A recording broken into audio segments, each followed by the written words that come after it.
ગુજરાતમાં આમ તો દારૂબંધી છે, પરંતુ દારૂના ધંધાવાળા એટલે કે બુટલેગરો પાસેથી હપ્તા વસૂલી કરતા પોલીસવાળા તો તમે ઘણા જોયા હશે. પરંતુ ગીર સોમનાથના ગીર ગઢડામાં એક એવો કિસ્સો સામે આવ્યો જેણે ખરેખર પોલીસની છબીને તાર કરી દીધી. એટલા માટે છબીને તાર કરી દીધી કે મહિલા બુટલેગર પાસેથી હપ્તાની સાથે સાથે એ મહિલા બુટલેગર સાથે દુષ્કર્મ પણ કર્યું. આ મહિલા બુટલેગરે પોતાની આપ વિધિ પણ વર્ણવી. તમે એના જ મોઢે સાંભળો કે મહિલા બુટલેગર જે પોતાના નાના બાળકોનું પરિવારનું ગુજરાન ચલાવવા માટે થઈ અને બુટલેગરનો ધંધો કરતી હતી. અમારી ક્યાંય એવું નથી કે બુટલેગરનો ધંધો કેમ કરી રહી હતી, કારણ કે બુટલેગરનો ધંધો પોતાનું પરિવારનું ગુજરાન ચલાવવા માટે કરી રહી હતી. દારૂ વેચવું એ આજે પણ ગેરકાનૂની છે અને અમે એના સખત વિરોધી છે. પરંતુ આ મહિલા સાથે જે પોલીસ કર્મચારીઓએ કર્યું એ ખરેખર જો ગૃહ વિભાગને થોડી પણ શરમ હોય તો તાત્કાલિક ધોરણે આ લોકોની વિરુદ્ધમાં કાર્યવાહી કરવી જોઈએ. એ મહિલા બુટલેગર પાસેથી સાંભળો કે કઈ રીતે પોલીસવાળા તેને હપ્તાના નામ ઉપર તેની સાથે દુષ્કર્મ કરતા હતા. મરણના બધી પૈસા દેતા, 10 રૂપિયા કોઈ 5 રૂપિયા ભેગા કરી 5,000 રૂપિયા એ લોકોને મેં નાખી આપ્યું. પછી મને કહે તારે ધંધો ચાલુ કરવો હોય તો 2 નંબરે આવી ને હપ્તો દઈ જાય ને પછી તારે જેમ ધંધો કરવો હોય એમ કે છે. એમાંથી એમ કરીને પછી એ લોકો મારી પાસેથી નંબર લઈ ગયા ને તો કે કઈ બહારની ગાડી આવે કઈ વસ્તુ થાય તો અમે તમને ફોન કરજો કે તારા નંબર લે. એમાંથી એ લોકોએ પછી ફોન મેસેજો ને એવા બધી ચાલુ કર્યા. ફોન મેસેજો કરીને પછી જાત્યા મને બોલાવે, કઈ વાડીએ બોલાવે, કઈ ડમાસાના કઈ ખારામાં છે, કઈ ઉંદરીના ખારામાં છે, ના આવીને મને ફોન કરે. ન જામ તો મને જેવું તેવું કે કેસ કરી દેવું, નામ કરી દેવું, તો તેમ કરજો ને એમ ધમકાવતા. પછી મારા છોકરાની પડખામાં મેં મારી રીતે જવું પડે. કોણ તમને બોલાવતું બેન? એક સલીમભાઈ, બીજા મોહનભાઈ મકવાણા છોનારીરા, બીજા પછી ત્રીજો કમલેશ પીઠિયા અત્યારે આરોસીમાં છે, અને ચોથો એલસીબી વાળો સામદાર પરવીર મોરીનો માણસ સામદાર. ત્યારે એવું કરતા, ફોનમાં ધમકાવે, જેવું તેવું બોલે. ફોનમાં ધમકાવે પણ પછી તમારી શરીર શું સંબંધ શું રાખતા? સંબંધીને જેમ જ્યારે કહે ત્યારે મારે જવું પડે. કેવું ખરાબ બોલે, તારે આમ કરું, નો જામ તો મને મેસેજો કરે, ગાળું દે. હા ગાળું દે, શરીર સંબંધ રાખે તમારી શરીર સંબંધ. મને કે ખાલી એટલું જ કહેતા અમે કમ થાય શરીર સંબંધ બાંધવાનો તારે. એ પછી ને તું કોણ ને હું કોણ, તારે બળજબરીથી કરતા. હા બળજબરીથી. કોઈને કે ખબર ન પડવી જોઈએ કે આપણે વિશે આવો સંબંધ છે. કે મારા ગામમાં આવ્યા હોય તો માણસોને મોઢે તો મને બોલાવે નહીં. કોકને એમ થાય કે આ બાઈનું બધું ઓલું કરે, કે આ બાઈને લીધે થઈને ચાલે. ક્યાં તમને લઈ ગયા હતા? એક વખત તો પહેલી વખતે તો એની વાડીએ જ લઈ ગયા હતા. બીજી વખતે પાસે મને ખારામાં બોલાવી હતી. ત્રીજી વખત વાડીએ આવે તો નહીં, મને મજા નથી, મને મજા આવતી નથી. તો એવું આમ કંઈક તો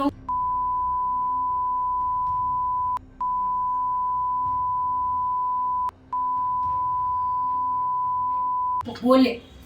તમારા ઘરે કે તમારી વાડી? એની વાડી? મારી વાડીએ, મારી પોતાની વાડીએ પૂગી જાય તો મારા ફરતીકોર માણા હોય, ફરતીકોર ગાડિયા હોય, છતાં એને સલીમભાઈને કઈ આમ બોલવું નહોતું. સલીમભાઈને હું કહું કે મારા ઘરના છે. એમાં પછી હમણાં 29 તારીખે ફોન આવ્યો મને કે આ અત્યારે મારી વાડીએ કે આવી સારી કે ખોટી છે, આમ છે ને તેમ છે, એમ કરીને મેં 4-5 દી કાઢી નાખી. તો પાછું 29 તારીખે મને ફોન આવ્યો. મને તો અત્યારે તું આવી ગઈ તો કહો કે ગોવિંદભાઈ ની બધા જાગે કે મારા શેઠને છે ને એમ ગોવિંદભાઈ છે, તું કઈ બધા જાગે કે મારે કેમ આવવું કહું કે. તો મને કહી દે કે પોતે એમ કહી કે હાય કે ધંધા કરો એટલે બધું કરવું પડે. હું કહું ધંધો કરું થોડું. દારૂ વેચતા ત્યારે પૈસા આપતા પોલીસ? હા બધાને પૈસા દેતી. તો પણ તમારું શોષણ કરતા? હા તોય શોષણ. કોઈ મને એમ નતું કર્યું કે અલા અમારે પૈસા નથી જોતા, પૈસા એને મહિને આસન કે જવું પડે. કેસ નો કેસ થઈ જાય, 2 દિન 3 દિન મારી વાડી એવી ઉભા હોય, શારીરિક શોષણ કરે. હા બધું કરે મારી ઉપર. એટલી તો ધમકા ક્યાં કે ખબર હતી કે આગળ પાછળ કોઈ નથી. મારો ધણી હતો ને બે, તો મેં કોઈ ત્યાં પોલીસ વાળાને મેં કોઈ ત્યાં મોઢાઈ નતા જોયા, કોઈથી મારા ડેલામાં ગળાતું નહીં. ખાલી આમ કાનાને એમ કે કાના ભાઈ અહીંયા આવી જાય કે કાનો ઓફ થઈ ગયો ને પછી આ લોકો અહીંયા ડેલા સુધી પૂગી જતા. મારા કેમેરામાં નીકળી ગયો ને કઈ લોકો મારા ઘરના બહાર સુધી. આ પરવીન મોરીનું માણસ છે ને સામદાર, એટલે જ્યાં જેમ ફાવે એમ દિવસે બરકે અહીંયા આવીને આમ કે ને તેમ કે ને મારી પાસે આટલા રૂપિયા પડ્યા નહીં. કે ફોનમાં મને કહેતો કે તું મારે આમ કે હું તને તારા પાર્ટનરમાં ધંધો કરું ને તું કેમ તને કરવા લાગી. કે મારી કે આગળ પાસે બાય કોઈ નથી. સહન કરવું કોને કેવું? એકલી બાય હવે શું બધાય કુટુંબ ભાડું બધાય દારૂનો ધંધો કરે. મારે કોને કેવા જાવ? કોણ આમાં કોઈ પોલીસ વાળા? એ તો પોલીસ વાળા છે, એ તો ગમે એ આટીમાંથી બહાર નીકળી જાય. મને કોણ? મને તો એક મેરેજ કર્યો હતો, મને કોણ કોઈ કહ્યો સાથ દે એમ હતા? આ બાબતે તમારી માંગ શું છે? હે તમારી માંગ શું છે આ બાબતને લઈ? મારે બસ કાંઈ નથી કરવાનું. આ લોકોને એકદમ ધૂળ સટવાની છે. આ બીજી વખત બીજું કોઈ બાઈ ઉપર આવું કરે ને હું તો જો સહન કરી નાખા ને છેલ્લે આમાં નાઈ નહીં મળે ને તો દવાની બાટલ લીધો ત્યારે આવું સ્વરૂપ પી જાઓ. પણ આમાં અમારી વાહેના બીજું બાયું થાય ને એટલે અમને ન થતું બાયુમાં આવો જરૂર થાય. એ બાયુને કાંક બેસાડીને આવું કાંક આમ હિંમત આવે બાયુને કાની વાહેને આમ કરીએ તો આ કાંક આ બધા કાંક સુધરે. નકર પૈસાના પૈસા ને એટલું શરીરનું ઓલું કરવાનું. આ એમ કહું દારૂનો ધંધો કરું, મારે દારૂનો ધંધો કરવો હોય ને તો આમ હાવામાં 10-15 રૂપિયા સામે બેઠી કામ ન માણસોથી કરાવું. કોણ મને કહેવા વાળું હતું? કોઈની મારે ડેલામાં બધી દારૂનો ધંધો કરું. હું તો જેમ કરું એમ કરવા બેઠી હતી. મને ખાલી લોકો કહેવા ન જતા કે અડધી કલાક તો અહીંયા આવી જાય, આવીને મારે શું ઓછું થઈ જાય? કોઈ બાઈને ઓછું થાય? લગન બગન શું લેવાનું? એ હાટું થઈને જ કરે ને. પણ નહીં, મારે એ રૂપિયો નથી જોતો. મારે આમ ખાલી નીતિસર મારા છોકરાને મારા હરામના નથી ખવડાવવા. ખાલી મારા છોકરાનો અડધો બટકો જડીએ ને ગમે નથી હું માગીને ખવડાવી દે. પણ મારે આવું નથી મારે દેખાડવું મારા છોકરા. કાલે સવારે મારા છોકરાને કોઈ પૂછીએ કે તારી માએ આમ કરીને આમ કર્યું. મારી એ બેન મારા છોકરા કંઈ મારી નથી સાંભળવું.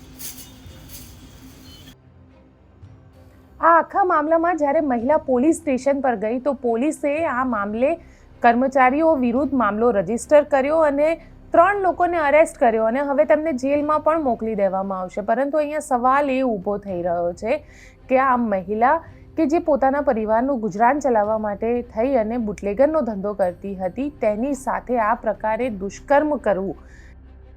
ગીર ગઢડા પોલીસ સ્ટેશનમાંથી એક મહિલા અરજદાર પરમ દિવસે સાંજે લગભગ 7:30-8 વાગ્યાની આસપાસ ઉના એએસપીની ઓફિસે એક અરજી આપવા માટે આવેલા અને ત્યારબાદ એમણે જે તે સમયે એ સોશિયલ મીડિયામાં વાયરલ પણ કરેલી.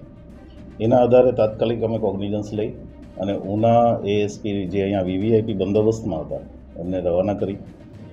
પહેલાં તો રાત્રે પ્રયત્ન કર્યો એમનો સંપર્ક કરવાનો વિક્ટીમનો અરજદારનો. ત્યાર પછી અમે એમનો રાત્રે સંપર્ક, એમનો ફોન નો રિપ્લાય હતો, એમના ઘરે પણ હાજર ન હતા. પછી એએસપી અને એમની ટીમે એમને 10:30 ગઈકાલે એમની ઓફિસમાં બોલાવી એનું ડિટેલ વિગતવાર નિવેદન લીધું છે અને એ નિવેદનના આધારે અમે એફઆઈઆર રજીસ્ટર કરી છે. એફઆઈઆર 376 અને 354ની એફઆઈઆર છે. એફઆઈઆરમાં જે નામ છે એ શરૂઆતમાં એમની અરજીમાં જે નામ હતા એમાં થોડો ફેરફાર છે. એ બેન ઓળખતા પણ નહોતા કદાચ. ટોટલ 4 આરોપીઓ વિરુદ્ધ અમે એફઆઈઆર કરી છે. એમાં એક પહેલો આરોપી જે છે સલીમ કરીને એ હેડક્વાર્ટર ખાતે પોલીસ કોન્સ્ટેબલ તરીકે નોકરી કરે છે. એ સિવાય બીજો આરોપી જે છે મકવાણા કરીને છે ગીર ગઢડા પોલીસ સ્ટેશનમાં નોકરી કરે છે. એક સિવિલિયન આરોપી છે જે ત્યાં કેસરિયા ગામનો વતની છે અને એક હરીફ કરીને હોમગાર્ડ છે. આક્ષેપ એવો છે એમનો કે આ જે પણ આરોપીઓ છે એમણે છેલ્લા 1-8 વર્ષમાં અલગ અલગ સમયે એમનું શારીરિક શોષણ કર્યું છે. અમે જે વિક્ટીમ છે એની પણ ડિટેલ કઢાવી છે. વિક્ટીમ છે એ ગીર ગઢડા તાલુકાના વતની છે, પોતે વિડો છે, અત્યારે 26-27 વર્ષની ઉંમર છે અને એમની વિરુદ્ધમાં પોલીસમાં 6 ગુના પ્રોહિબિશનના દેશી દારૂના અલગ અલગ નોંધાયેલા છે અલગ અલગ સમયે. જે તે સમયે એમના અટકાયતી પગલાં પણ લીધા છે. વિક્ટીમે પહેલીવાર પોલીસનો સંપર્ક જે છે પરમ દિવસે સાંજે કર્યો અને ત્યાર પછી તરત જ એક્શન લઈ અને અમે 4 આરોપી વિરુદ્ધ એફઆઈઆર કરી છે અને 4 આરોપીઓને અમે અત્યારે રાઉન્ડ અપ કરી લીધા છે. આગળની કાર્યવાહી મહિલા પોલીસ સ્ટેશનના પીઆઈ એમબી પટેલ કરી રહ્યા છે અને એ જ તપાસ કરવાના છે. આમાંથી જે એક આરોપી છે એની વોટ્સએપ ચેટ મહિલાએ પોલીસને પણ આપી છે અને એ અમે પુરાવામાં લીધી છે અત્યારે. એ સિવાયના જે 3 આરોપીઓ છે એના પુરાવા માટે અમે મહિલાને ફરીથી વારંવાર બોલાવવાના છીએ અને જે પણ એમના તરફથી જે પણ પુરાવા છે એ મેળવવાના છીએ. સાથે સાથે એમને આજે અમે મેડિકલ માટે પણ મોકલવાના છીએ. એ સિવાય એમનું કાઉન્સેલિંગ પણ અત્યારે કરી રહ્યા છીએ. જે કંઈ પણ આમાં સત્ય હશે, જે કંઈ પણ આમાં પુરાવા મળશે, પુરાવાના આધારે કડકમાં કડક અમે કાર્યવાહી જે પણ હશે, એમાં સિવિલિયન વ્યક્તિ પણ છે, પોલીસ પણ છે, જે પણ હશે એની સામે કરશે. શરૂઆતમાં જ્યારે અરજી આપી મહિલાએ ત્યારે એક પોલીસ કર્મચારીનું નામ એમાં આપેલું, પણ એમને જ્યારે કીધું કે તમારો એ જે કર્મચારીનું નામ આપ્યું એનો ફોટો બતાવ્યો તો મહિલાએ ના પાડી કે આ કર્મચારી જે છે એ મારી પાસે જે શોષણ કર્યું છે આ નથી. ત્યાર પછી એની પાસે એક ફોટો હતો. એ ફોટાના આધારે અમે તપાસ કરી તો એ સિવિલિયન કર્મચારી છે. એ સિવિલિયન કર્મચારીને પણ અમે રાઉન્ડ અપ કરી લીધો છે અને પુરાવાના આધારે, એનું નામ છે પરેશભાઈ સિંગોડ કરીને, અને પુરાવાના આધારે એની સામે પણ અત્યારે પૂછપરછ ચાલી રહી છે અને એમાં જે કાર્યવાહી કરવાની છે એ કરીશું. હા, એ તપાસમાં અમે લેવાના છીએ, કેમ કે પોલીસની ઓળખ આપીને એણે જે કંઈ પણ કૃત્ય કર્યું છે એ કૃત્ય પોલીસની પણ બદનામી માટે છે. એટલે એટલા માટે થઈને એની સામે અમે બીજી FIR કદાચ કરવાની થાય, પણ જ્યાં સુધી પુરાવા નહીં મળે ત્યાં સુધી એમાં આગળ નહીં વધી શકે. કોઈ પણ હશે અમે કડકમાં કડક કાર્યવાહી કરવાના છીએ. અમારી પાસે જે કંઈ પણ સંજ્ઞાન આવશે અથવા જે કંઈ પણ પુરાવા આવશે, પુરાવાના આધારે લીગલ એક્શન અથવા ડિપાર્ટમેન્ટલ એક્શન જે પણ હશે એ કાર્યવાહી કડક થશે. એ કેટલું યોગ્ય છે? કારણ કે હપ્તા વસૂલીની વાતો તો અત્યાર સુધી ચાલતી આવતી હતી અને આમ બુટલેગર અને પોલીસ મળીને જ આખો ધંધો ચલાવે છે તેવું પણ કહેવાય છે, પરંતુ મહિલા સાથે, અને એ પણ મહિલા બુટલેગર સાથે આ રીતે દુષ્કર્મ. આપને અમારો રિપોર્ટ કેવો લાગ્યો? કોમેન્ટ બોક્સમાં ચોક્કસથી જણાવજો. અમારી ચેનલ નિર્ભય ન્યૂઝને લાઇક, શેર અને સબસ્ક્રાઇબ કરવાનું ભૂલશો નહીં. આભાર.